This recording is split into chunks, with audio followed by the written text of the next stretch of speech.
Hello, class. I am going to read an article by Joe Braun about Zion National Park. Feel free to close your eyes during this reading and really pay attention to the descriptive details. We will be pulling information from this reading later in the lesson. Zion National Park is located in southwestern Utah, close to the Arizona and Nevada borders.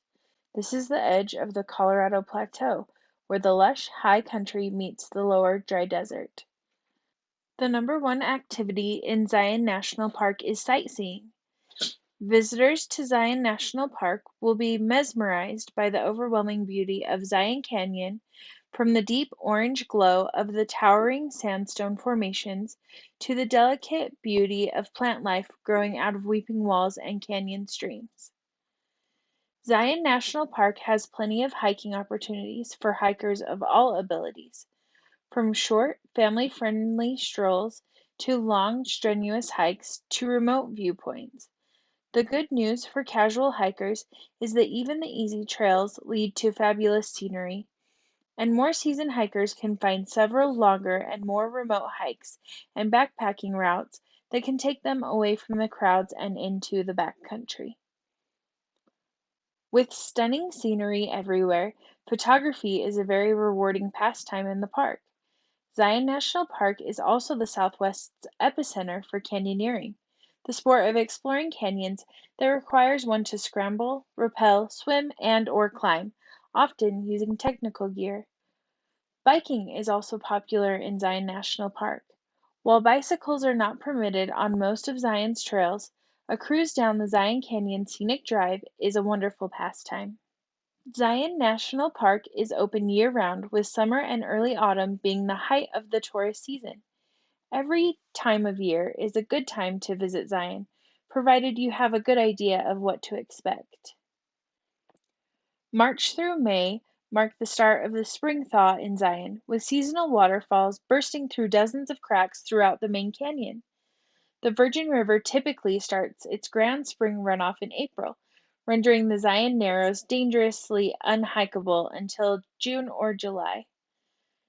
Mid-June signals the start of summer, and daytime highs commonly reach around 90 to 100 degrees Fahrenheit. The Zion Narrows are typically open for business by mid-June, but this varies every year due to the amount of snow on the high plateau. Fall is a wonderful time in Zion, and due to the various elevations within the park, you can enjoy a rolling color change for several months. In the higher sections of the park, like Kolob section and the Kolob Terrace, leaves start to turn in September, but in the main canyon, the cottonwoods turn a golden yellow in mid to late October. December through February are the coldest months to visit Zion. The main canyon and Route 9 will be open, but many businesses in Springdale will be closed for the season. The shuttle system will not be running, so you will have a rare opportunity to drive your car down the main canyon. Daily high temperatures in the main canyon can reach roughly 50 degrees Fahrenheit, while nights dip just below freezing. While Zion National Park is by no means one of the largest parks in the national park system, it does have several distinct geographical sections with a lot of diverse and remote territory. The most popular section of the park is the main canyon, known as Zion Canyon. The other sections of Zion National Park are far less popular and require a vehicle, but the scenery rivals the majestic views in the main canyon. The main canyon, or Zion Canyon, is the popular touristy section of Zion National Park that features all the amenities: the Visitor Center, the Zion Human History Museum, the Zion Lodge, and the tourist town of Springdale just to the south of the park. Famous landmarks include the Emerald Pools, Angel's Landing, Weeping Rock, and the Great White Throne. Upper East Canyon. The east section of the park holds the most scenic drive you will ever experience. Route 9 carves a wondrous snaking path through the beautiful Upper East Canyon slick rock formations and drainages, connecting to the main canyon via the amazing Zion Mount Carmel Tunnel. There aren't very many official trails in this section, but there are plenty of random sandstone formations, drainages, and minor peaks to explore and photograph. This area is slick rock heaven. The Upper East Canyon is home to Checkerboard Mesa, one of the more famous Zion formations. Bighorn sheep can often be spotted from the road. Beyond the end of the Zion Canyon Scenic Drive at the Temple of Sinawava, the walls of the main canyon close in to form the famous Zion Narrows, an amazing section of canyon that stretches for over a dozen miles to the north. The North Fork of the Virgin River carves and snakes through the deep sandstone labyrinth with a vast network of remote side canyons and tributaries. Several popular technical canyoneering routes descend through the various tributaries of the Zion Narrows. Kolob Terrace. The Kolob Terrace is a lesser traveled section of Zion, accessible via the Kolob Terrace Road that heads north from the town of Virgin.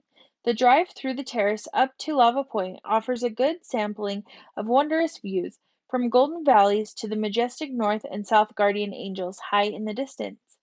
The Kolob Terrace is home to one of the most popular canyons in Zion, the left fork of North Creek, aka the Subway. The Kolob Canyons. Far from the crowds of the main canyon, the Kolob Canyons is the isolated northwestern section of Zion National Park, noted for the deep pink and orange glow of the area's Navajo sandstone formations. It is roughly a 40-mile drive from Springdale to the Kolob Canyons entrance. The lovely Kolob Canyons Road is a great 5-mile scenic drive from the entrance up to a viewpoint of the Finger Canyons. This section of the park is much more remote and subdued than the main canyon, and hiking or backpacking in this area is great. Landmarks include the Double Arch Alcove in Taylor Creek and the large Kolob Arch. The desert lowlands. Southwest of Springdale and north of Route 9 is the hottest, driest section of Zion National Park. At a lower elevation than any other part of the park, this section's beauty is more subtle and is pleasant only in the cooler months. But several washes are worthy of exploration up into this lonely area of the park. Beyond Zion National Park proper and south of Rockville, in BLM land, routes to the Eagle Crags formations and Canaan Mountain offer wonderfully isolated hiking and backpacking. Zion National Park is such a breathtaking place, and I hope you all get a chance to visit it one day. All right, class. Thank you so much for listening to that article. Now we are going to make a scene description for a fictional movie. What is a scene description? It is basically the set or setting of the start of a movie. It includes what the audience would see, what they might hear, who is in the camera shot. For our scene description, the setting is Zion National Park, but it is your job to fill in the rest. I have questions on this worksheet that I want you to fill out in complete sentences. A copy of this worksheet is located in the Google Doc with the day's content.